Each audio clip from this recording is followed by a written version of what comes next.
जय श्री कृष्णा। राधे राधे दोस्तों। आज जो मैं घटना आप लोगों के साथ शेयर करने वाली हूँ उसे सुनकर आपको बहुत दुख होगा, आपकी आंखों में आंसू आ जाएंगे। सोच भी नहीं सकते कि कोई कैसे इतना निर्दयी हो सकता है जो हमारे लड्डू गोपाल भगवान के साथ इतना कठोर व्यवहार करे। ये सब कहते हुए भी मुझे बहुत दुख हो रहा है, लेकिन अंत में जब एक नास्तिक अपने सारे अहंकार और पापों की सजा पाकर आस्तिक बनता है, यह सुनकर जरूर अच्छा लगेगा। यह कहानी दिल्ली में रहने वाली मधु जी की है।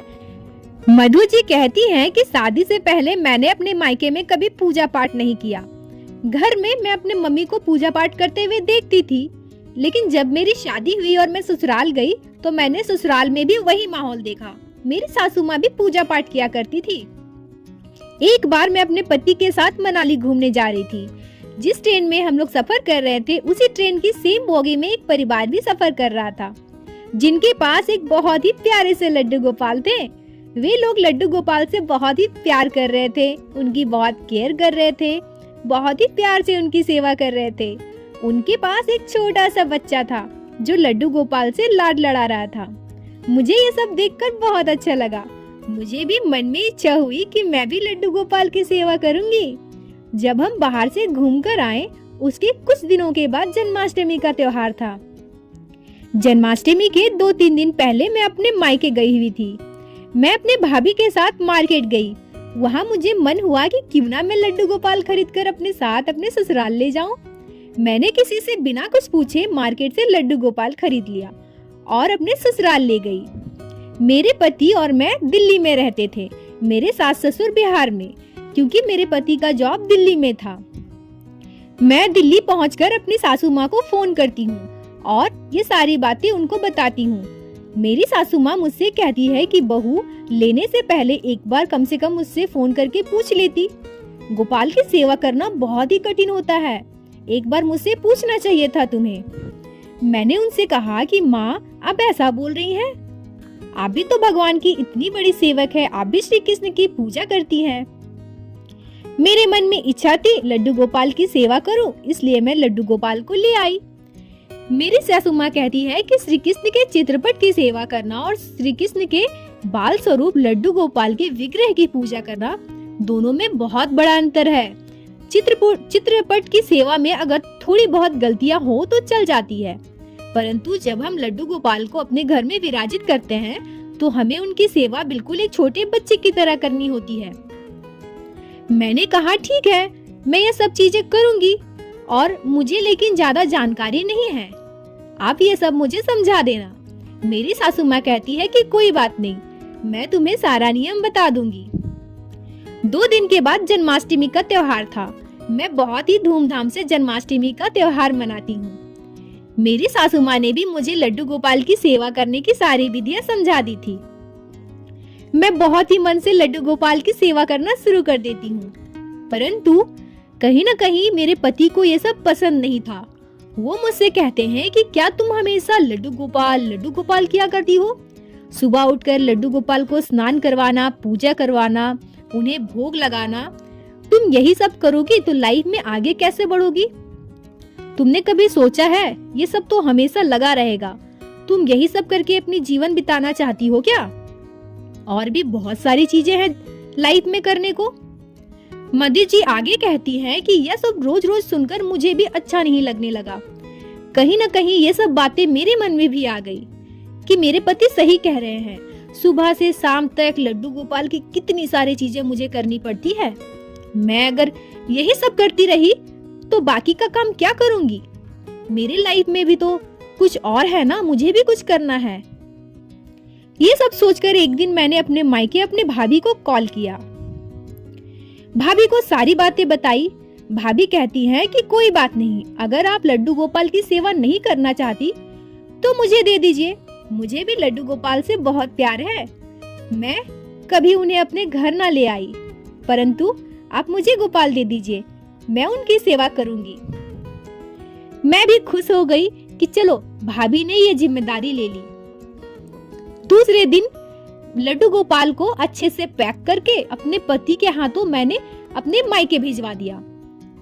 पति को कुछ काम था, इसलिए वो भाभी के हाथ लड्डू गोपाल देकर वापस ऑफिस चले गए। लेकिन उनके आने के बाद मेरे मम्मी पापा बहुत गुस्सा हुए। मेरे पापा मेरे भाभी से ही लड़ने लगे और मेरी माँ भाभी से कहती है कि किससे पूछकर तूने लड्डू गोपाल को लिया है।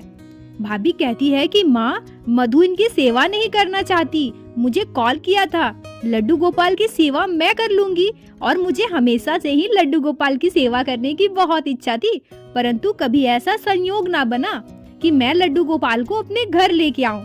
जब मैं मायके में थी तब भी मुझसे नहीं हुआ और अब मैं ससुराल आई तो ये सौभाग्य मुझे नहीं मिला।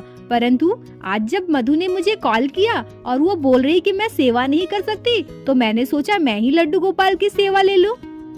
परंतु मेरी माँ गुस्सा होकर कहती है कि ये झूठा मूठा का झमेला मेरे घर नहीं चलेगा, मैं तुम्हें लड्डू गोपाल की सेवा करने नहीं दूंगी।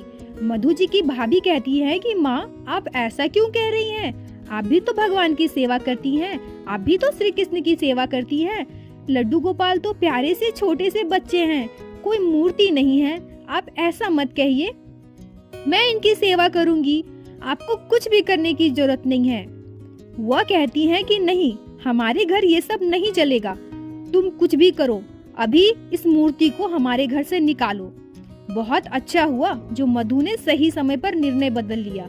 कहीं वह भी दिन रात लड्डू गोपाल करते रहती तो दामाद जी से मतभेद हो जाता। इतने में पिताजी कहते हैं कि झूठ मूठ का झमेला क्यों लेना, हमारे घर में ये सब नहीं चलेगा, अपने लड्डू गोपाल को कहीं और ले जाओ। मधु जी की भाभी बार बार आग्रह करती है कि मम्मी पापा, मुझे इन्हें मंदिर में स्थापित करने दीजिए, ये छोटे से बच्चे हैं, सुबह से आए हुए हैं हमारे घर, अभी इन्होंने कुछ खाया भी नहीं है, कृपया करके मुझे मंदिर में स्थापित करने दीजिए। मधु जी के पिताजी कहते हैं कि मैंने एक बार कह दिया सो कह दिया, हमारे घर के मंदिर में ये मूर्ति स्थापित नहीं होगी, तुम इसे कहीं और ले जाके फेंको, हमारे घर में लड्डू गोपाल की सेवा हम नहीं करने देंगे। मधु जी की भाभी लड्डू गोपाल के हाथ में लेकर के रोने लगती है, कहती है पिताजी ये छोटे से बच्चे हैं, इनसे आपको क्या शिकायत।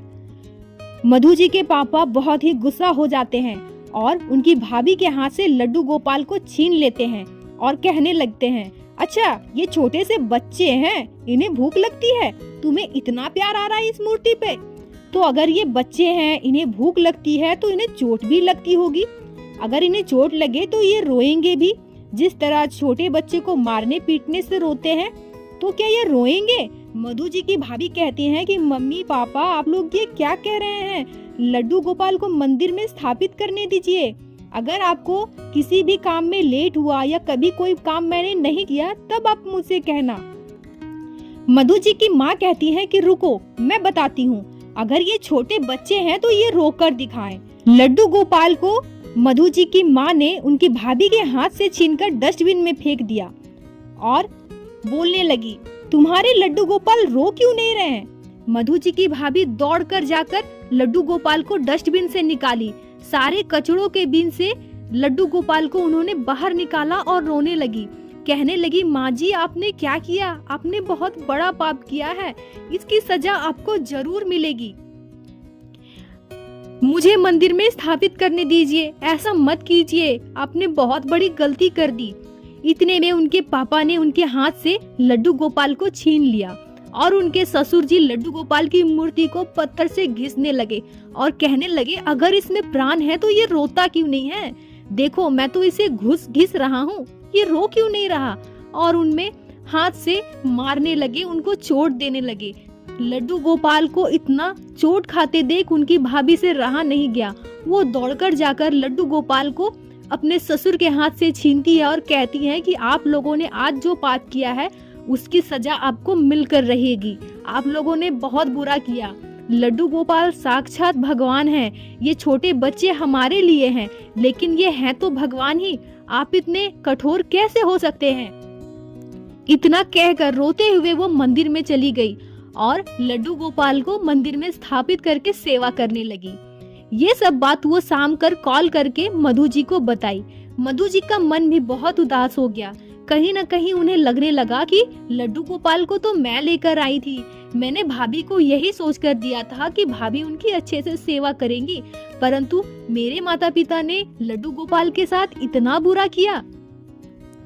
और उसी रात घटी एक अविश्वसनीय घटना।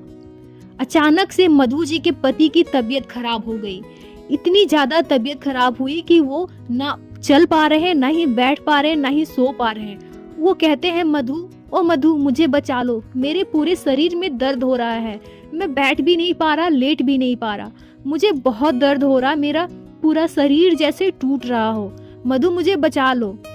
मधु जी अपने पड़ोसी को फोन करती है और पड़ोसियों के साथ मिलकर उन्हें हॉस्पिटल में एडमिट करती हैं और अपने ससुराल बिहार में कॉल कर देती हैं। उनकी सास भी वहां पहुंच जाती है, परंतु उनके पति के स्वास्थ्य में कोई भी सुधार नहीं हो रहा था। ऐसे ही 5-7 दिन बीत गए, परंतु उनके पति के स्वास्थ्य में कोई सुधार नहीं था। अचानक से मधु जी की सासू माँ कहती है कि मधु, हमारे घर पे तो एक लड्डू गोपाल था ना, उनका क्या हुआ? अभी तो तुम हॉस्पिटल में हो, तो लड्डू गोपाल की सेवा कौन कर रहा है? तुमने लड्डू गोपाल की सेवा किसी को दी है क्या? तब मधु जी सारी बात अपने सासू माँ को बताती है कि कैसे उसने अपने लड्डू गोपाल को भाभी को दिया था और भाभी से छीन करके उसके मम्मी पापा ने क्या क्या कांड किया है, लड्डू गोपाल को कितनी यातनाएं दी हैं। मधु जी की सास ये सब सुनकर सन्न हो जाती हैं। वो कहती हैं कि मधु, जब तुम लड्डू गोपाल को अपने साथ अपने घर लेके आई थी तब भी तुमने नहीं पूछा था, और आज तुम उन्हें घर से बाहर निकाल दी, अपने मायके दे आई, और मायके में लड्डू गोपाल के साथ इतना बुरा व्यवहार तुम्हारे माता पिता ने किया। ये सब पापों की सजा मेरे बेटे को मिल रही है। लड्डू गोपाल को इतना दर्द दिया गया, इसीलिए वो दर्द मेरा बेटा भुगत रहा है। तुम अभी अपने मायके जाओ और लड्डू गोपाल को वहाँ से लेकर के आओ और घर के मंदिर में स्थापना करके सेवा करो जैसे किया करती थी। मधु जी अपने सासू माँ की बात मानते हुए अपने मायके से लड्डू गोपाल को ले आती है। वो देखती है कि लड्डू गोपाल के शरीर में जैसे चोट के निशान हो, जगह जगह पे निशान थे। मधु जी बहुत रोती हैं और उनके पूरे शरीर में चंदन का लेप लगाना शुरू करती है। जैसे जैसे मधु जी चंदन का लेप लगाती है, धीरे धीरे उनके शरीर स्वस्थ होने लगता है। ऐसा लगता है मानो शरीर से सारे निशान मिटकर लड्डू गोपाल स्वस्थ हो रहे हैं। और जैसे जैसे लड्डू गोपाल स्वस्थ हो रहे थे, वैसे वैसे ही उनके पति भी ठीक होने लगे। लड्डू गोपाल की महिमा को सुन करके, जान करके हमारा रोम रोम जैसे कांप रहा है। ये सारी घटनाएं मुझे बताते हुए बहुत दुख हो रही है। उस दिन के बाद से जब उनके पति घर आ गए तो पति पत्नी दोनों मिलकर लड्डू गोपाल की सेवा करने लगे। मुझे एक बात आज भी समझ नहीं आती कि लड्डू गोपाल को अपने होने का, अपने अस्तित्व का प्रमाण इस तरह से देना पड़ा। गलती तो मधु जी की नहीं थी, उनके माता पिता की थी। उनके माता पिता ने इतनी यातनाएं दी लड्डू गोपाल को, उनका हृदय नहीं कांपा। छोटे से बाल स्वरूप श्री कृष्ण के साथ में इतना बुरा व्यवहार करते हुए कोई ऐसा कैसे कर सकता है कि भगवान को अपने होने का, अपने अस्तित्व का प्रमाण देना पड़े। शायद भगवान भी यही चाहते हैं कि माता पिता के कर्मों की सजा उनके बच्चों को मिले। वो कहते हैं ना कि माता पिता हमेशा चाहते हैं कि हमारे बच्चों को कुछ ना हो, इसीलिए सारा दुख, सारा तकलीफ मधु जी के पति को हुआ। अंततः मधु जी और उनके पति लड्डू गोपाल की बहुत ही अच्छे से सेवा करने लगे। एक नास्तिक जिनको लड्डू गोपाल पे बिल्कुल भरोसा नहीं था, मधु जी के पति आज वो लड्डू गोपाल की सेवा कर रहे हैं। इनसे बड़ी बात और कुछ नहीं हो सकती। एक भगवान अपने भक्त तक जरूर पहुंच जाते हैं।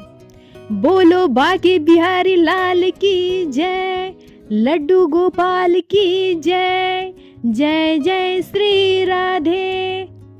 दोस्तों, अगर ये कहानी आप लोगों के हृदय को छुई हो तो इस वीडियो को लाइक अवश्य कीजिएगा और चैनल को सब्सक्राइब करके दूसरे साथियों को शेयर जरूर कीजिएगा, ताकि आने वाले समय में आप इसी तरह से श्री बाके बिहारी लाल लड्डू गोपाल की घटनाएं, लीला कथाएं हमारे चैनल पे सुन सके। राधे राधे दोस्तों।